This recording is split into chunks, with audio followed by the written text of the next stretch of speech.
la campagne, Jésus guérit. C'est au tour d'un évangéliste venu de l'extérieur que les populations chrétiennes se rassemblent chaque soir ici au stade de Nzanyon pour recevoir leur guérison. Et au micro de News Live, les Gabonais, pour leur ressenti, c'est tout de suite. Oui, mais moi je suis venue, c'est pour la prière. Je suis venue faire la délivrance, mais ce qui va se passer entre la période des élections et le mouvement chrétien qui est en train de se passer en ce moment, moi je pense que si Dieu peut se manifester pour empêcher le désordre, c'est une bonne chose. Je suis surpris pourquoi les autorités gabonaises adhèrent cela. Parce que quand même pour adhérer une chose, il faut savoir que la population est là. Nous au Gabon, nous avons nos problèmes. C'est quelqu'un qui vient d'ailleurs, qui vient éroger ça. Nous avons beaucoup d'églises ici. S'il faut le compter, le ministère de l'Intérieur en connaît. Ils ont, je ne sais pas comment ils appellent ça.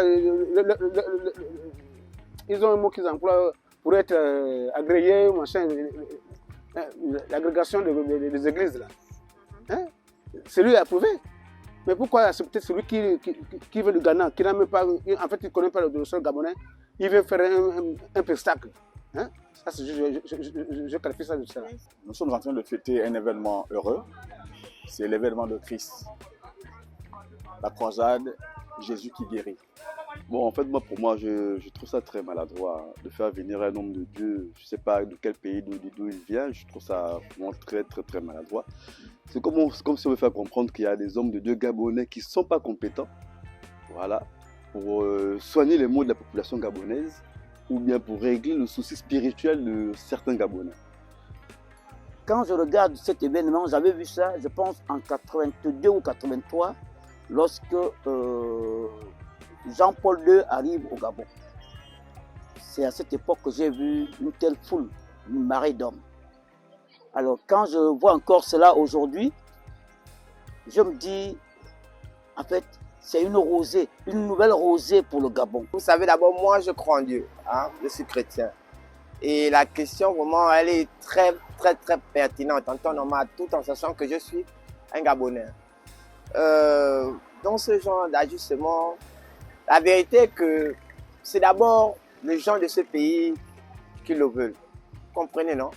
Ça, je ne peux pas rester insensible à cela. Parce qu'on ne peut pas concevoir qu'on prenne quelqu'un d'ailleurs pour venir, on va dire, guérir ici, étant donné qu'ici, on a aussi des grands hommes de Dieu. Alors, concernant les mouvements religieux, je pense que toutes les congrégations sont représentées, catholiques, protestants, réveil. Aujourd'hui, nous avons, il n'y a qu'un miracle. Le seul miracle qu'on connaît, c'est qu'il n'y a que Dieu qui a créé le ciel et la terre. Tout le reste, là, nous sommes les êtres humains. Ils sont partants de tout ça. C'est tout. Sinon, ce sont les autorités qui sont complices à ça. Parce que là où il est allé en Zanyon, faire quoi? Il a démontré quoi? Au Ghana, là-bas, il n'y a pas de problème. Nous, on laisse. C'est une bonne chose que Dieu empêche le désordre qui est en train de se passer et que Dieu fasse la part des choses. C'est ce que nous voulons dans ce pays-là. Nous voulons que Dieu fasse la part des choses et que les choses se fassent comme ça se doit. C'est ce que nous avons besoin dans ce pays-là. Donc vraiment pour moi, il n'est pas la bienvenue pour moi. Moi je le dis clairement, il n'est pas la bienvenue pour moi.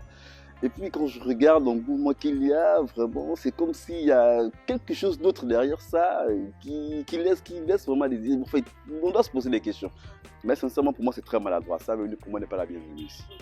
A pour objectif le salut des âmes, au plus grand nombre.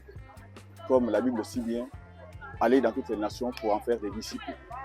Et donc, l'impact pour cette croisade, c'est de sauver les âmes au maximum.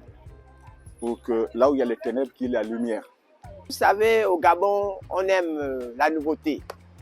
C'est ça, quand on apprend que telle affaire. Et c'est ce qui nous tue. Tout nouveau, tout beau. Mais je ne sais pas, cela, pour moi, je prie que ça présente faire, donne un plus. Donc c'est pourquoi je veux encore essayer de rappeler aux hommes de Dieu que ce don que nous sommes en train de faire là, ce que nous sommes en train de vivre, ça ne vient pas d'un homme, ça revient de Dieu. C'est l'Éternel qui travaille en esprit et en vérité pour ce pays. Alors en ce qui concerne les élections, je me dis tout ça va bien se passer parce que j'ai reçu de la part de l'Éternel que Dieu ne divise pas ses gens. Dieu ne divise pas ses enfants. La paix va régner. Je dis la paix va régner. Je dis la paix. Que nous ne soyons pas dans la tristesse quand il partira. Parce que non seulement c'est un investissement, faire quitter quelqu'un de là-bas. Non seulement il est ici au Gabon, c'est pas lui-même qui fait les frais de transport, la nourriture, les différents déplacements. Bon, comme on dit, c'est l'œuvre de Dieu, mais prions que ça soit réellement l'œuvre de Dieu. Je pense que c'est une première au Gabon. Parce que mes pères, mon défunt grand-père qui était pasteur, il nous dit dans les années 90, il y a eu un mouvement du même type qu'il y a eu ici au Gabon.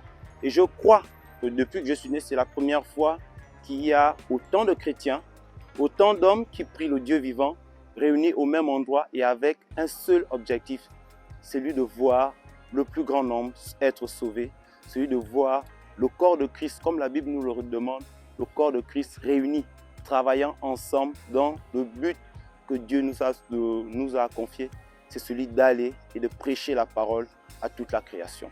Le test d'événement, c'est une très bonne chose pour les chrétiens, dans une certaine mesure, mais aussi pour les non-croyants qui ont besoin de connaître la vérité de l'évangile. Donc la venue de l'évangéliste Dag Heward-Mills est pour tout simplement apporter son concours, n'est-ce pas, aux serviteurs de Dieu qui sont sur place ici au Gabon et apporter sa contribution, comme je le disais tantôt, pour continuer, n'est-ce pas, d'apporter la parole là où la parole n'a pas encore été enseignée. Jésus guérit. L'objectif de la campagne est, premièrement, de gagner des âmes pour le royaume des cieux. Et Jésus guérit, comme nous le dit la Bible. La Bible nous dit que là où Jésus allait, il enseignait et il opérait des miracles. Et depuis hier, nous sommes présents ici, nous avons pu voir ces choses. L'homme de Dieu a enseigné, il a prêché la parole et des miracles ont été opérés. Les gens ont été délivrés, des boiteux ont marché. Ces choses que nous lisons, hier, nous avons pu les vivre en direct. Si nous faisons un lien entre la parole et le Dieu qui est prêché en ce moment et la période électorale, c'est une très bonne chose. On a besoin d'avoir des élections apaisées, hein, un climat qui est calme, tranquille, que la période électorale soit une période où tout va bien se passer, que ce soit avant, que ce soit pendant, que ce soit après. Parce qu'après tout, le Gabon va toujours rester Gabon, mais nous voulons que les choses se passent dans la tranquillité, dans la paix, dans la transparence, et que après les élections, que la vie continue, mais dans la paix, dans la sérénité. Voilà. Jésus guérit des cœurs des malades, mais aussi une nation qui bientôt abritera des élections appréhendées par plusieurs. C'est donc l'occasion pour les chrétiens et les non-croyants de s'unir. Merci et à très bientôt sur News Live.